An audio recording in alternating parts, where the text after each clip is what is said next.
What's up, everybody? Noah Kizerback here for yet another review. This review is for When We First Met, the Alexander Daddario, Robbie Amell, Andrew Bachelor, and Adam Devine, or Devine, movie called When We First Met. A Netflix original movie which I think should have came out a week earlier. It should have come out on, I almost said September. That's how tired I am. February 2nd, because that's Groundhog Day. This is just like a Groundhog Day movie. It's just like that. It's just like Happy Death Day and Before I Fall. But this time it's a comedic romance version. A romantic comedy about this. Adam Devine plays Noah, and he meets Avery, played by Alexander Daddario. And they have the perfect night.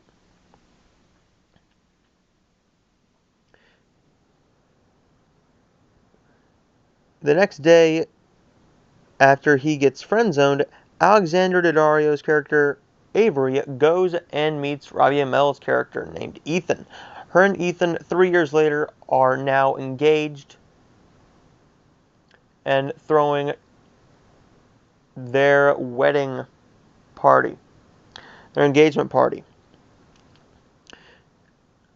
He leaves early and he goes to the photo booth where they first met. Now, this is a magic throwback time travel photo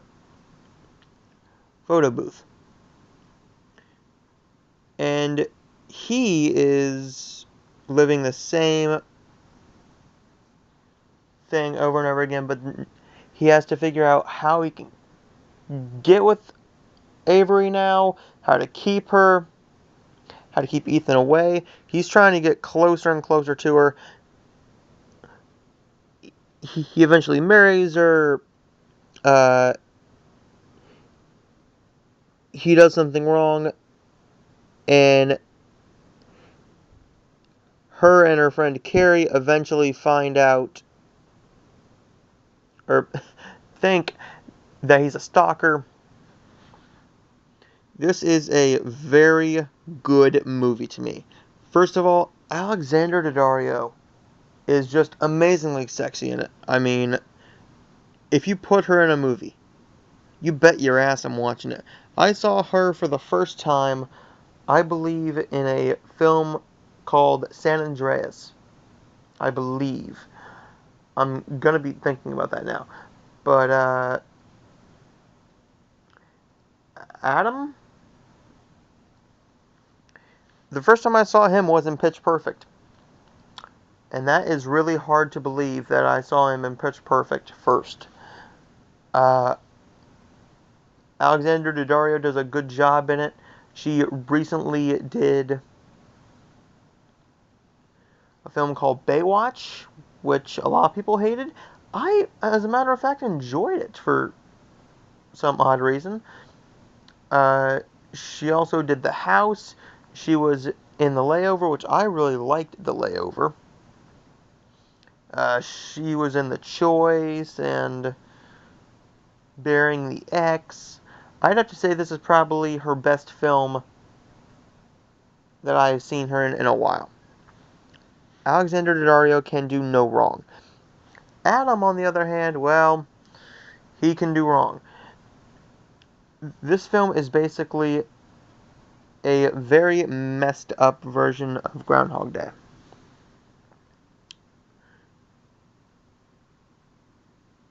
Robbie Amell, I'm surprised, didn't take his shirt off, because that's mostly what he's known for, and if he did, I didn't pay attention. He basically just tries to be a normal guy who is just there.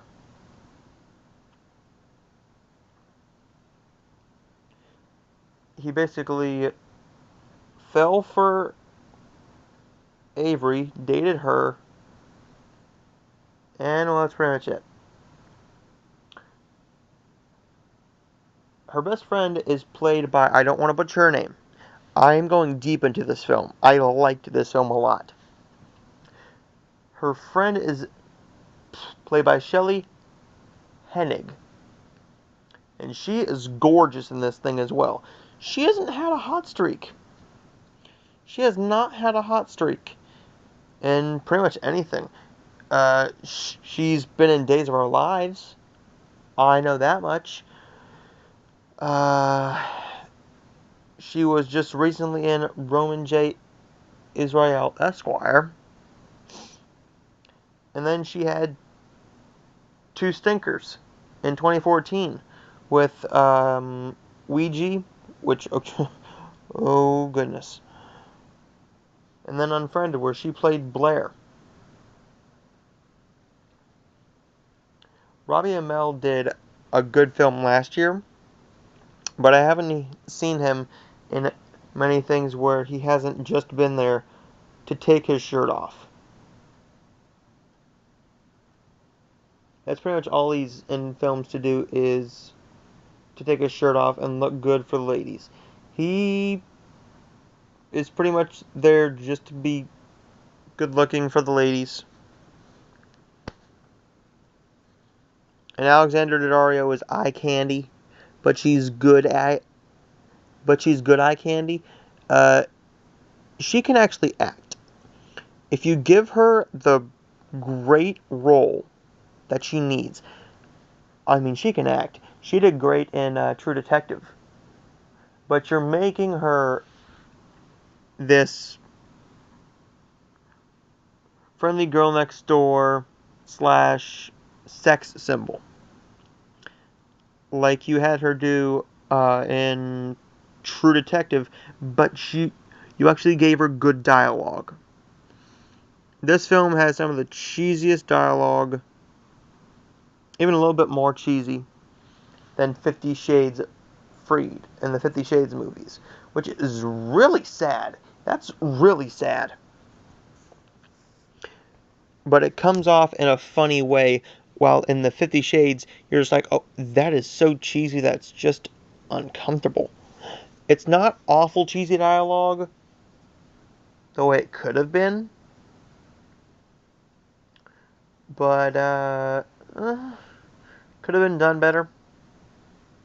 Could have been done better, but I liked it. And this is the second time Robbie Amell and Andrew Bachelor have done a film together, if I am not mistaken. They did The Babysitter, I know that much, with Bella Thorne and oh, I just lost her name. That is amazing. Uh, Samara Weaving. Samara Weaving, Hannah May Lee, and Bella Thorne. And then you had Samuel in there, but oh god. I'm not going to go much further into the film. There's not much to say. It's a romantic comedy. This was made to be put out in the month of February. You could have put this out on the 2nd, and it could have been just in time for Valentine's Day, but I get it. I get why you did it. It's closest to Valentine's Day. There's not many romance movies out right now. You either have this one, or you have 50 Shades Freed, or you have Forever My Girl. Which one would I recommend? Well, if you're looking to get laid, 50 Shades Freed. If you're looking for a stay-at-home film, watch this one. Or watch something on Hallmark Channel. Preferably this one. But if you're looking for a cheap date that you can have a good dinner and a decent film out of, and your girl can smile and you can tolerate it, then go with Forever My Girl. This film was really good in my opinion. A lot of people hate Netflix original films. But I give When We First Met a B. Yes, it has some cheesy dialogue. The acting isn't the greatest. by some of the actors. Andrew Bachelor plays Max. He's just there to be the best friend who is the um, lover boy. He doesn't really do much. He's just there to be like, oh, I know that guy from Bart Baker and Vine. Mm. Once again, Alexander Daddario looks just gorgeous in this thing. You ladies have Robbie Amell, and some of you ladies even like Adam Devine. Us guys love Alexander Daddario. So, my next review is going to be for I Love You Daddy. Oh boy, with Chloe Grace Moretz, Louis C.K., and John Malkovich. That'll be a fun review. So, as always, if you liked the video, please make sure you give it a thumbs up. And if you didn't, well, I'm so sorry, but you clicked on the stupid thing. But if you did, please like the video, leave a little comment down below, and subscribe for more. And I will see you guys next time.